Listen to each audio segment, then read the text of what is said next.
Tarrare, an 18th-century Frenchman, could eat a live cat in one sitting, swallow an entire wheelbarrow of beef, and still be famished within hours. Military doctors tried to use him as a spy until an infant went missing. Tarrare is the most thoroughly documented case of extreme polyphagia in medical history.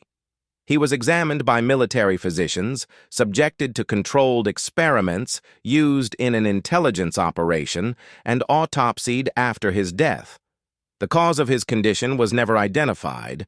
No other case like his has been documented in modern medicine. Tarrare was born around 1772 in France. His exact origins are unknown. He appears in the historical record only when his extraordinary eating begins to attract medical attention. His family, unable to provide enough food to keep him satisfied, turned him out of the home as a teenager. He was thin. This is one of the most persistent and confusing aspects of his case. Despite eating quantities that were genuinely difficult to believe, he showed no significant weight gain and maintained a wiry, relatively slender appearance. His stomach, which physicians who later examined him noted could expand to an extraordinary size, appeared normal when empty. He traveled with a band of thieves and eventually became the warm-up act for a traveling charlatan, performing for crowds by swallowing corks, stones, live small animals, and baskets of apples. He ate whatever he could find: offal, street food, garbage. He was constantly hungry, permanently.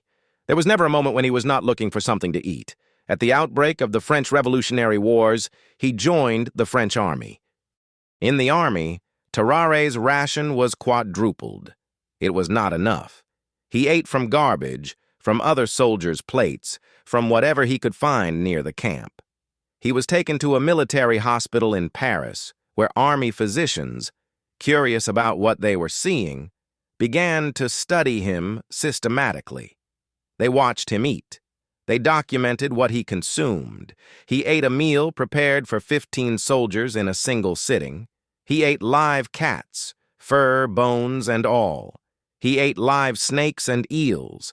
He swallowed a live eel whole and then vomited it up alive. He drank enormous quantities of blood. He ate offal from the hospital's surgical theaters. He smelled overwhelming at all times. His body temperature was consistently elevated above normal. He sweated profusely. His skin gave off a pronounced odor that worsened after eating. His jaw appeared to be capable of dislocating slightly to accommodate large objects. The physicians had no diagnosis. They had never seen anything like it. They tried various interventions, medications intended to reduce appetite, and none of them worked. His hunger was constant and total. General Alexandre de Beauharnais, learning of Tarrare's abilities, saw a military application. A man who could swallow a document, carry it through enemy lines, and recover it from his stool could serve as a human courier.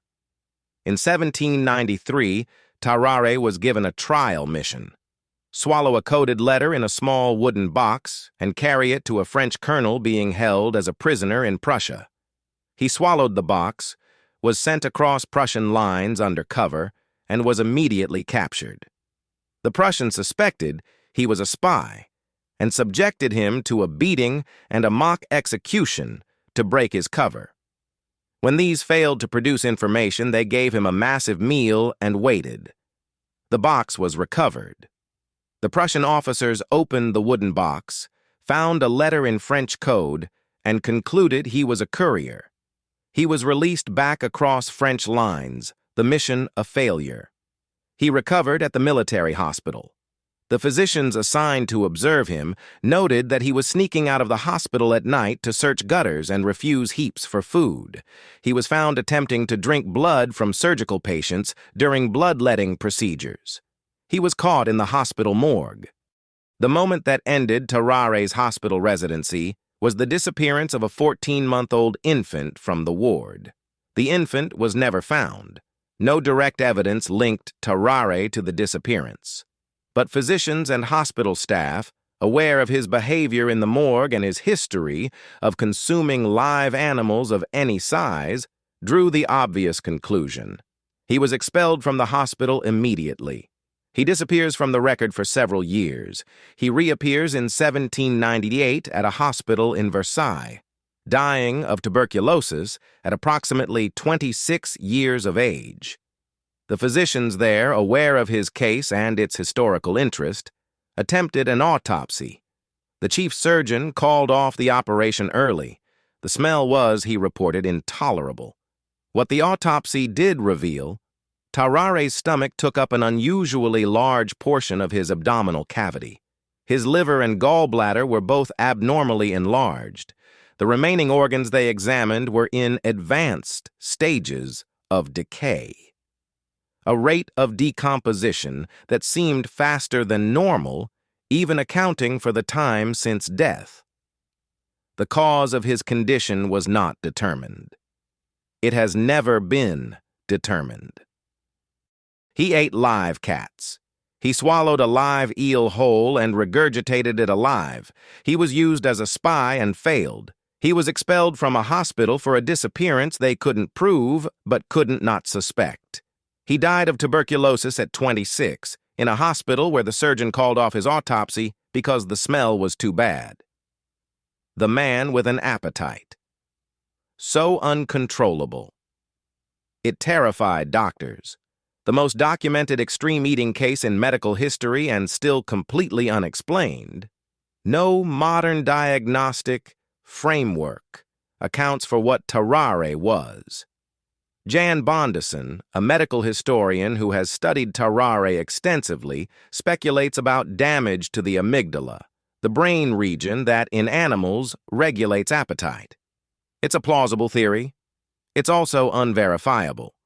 He's been dead for 228 years. Subscribe if you want more. See you in the next one.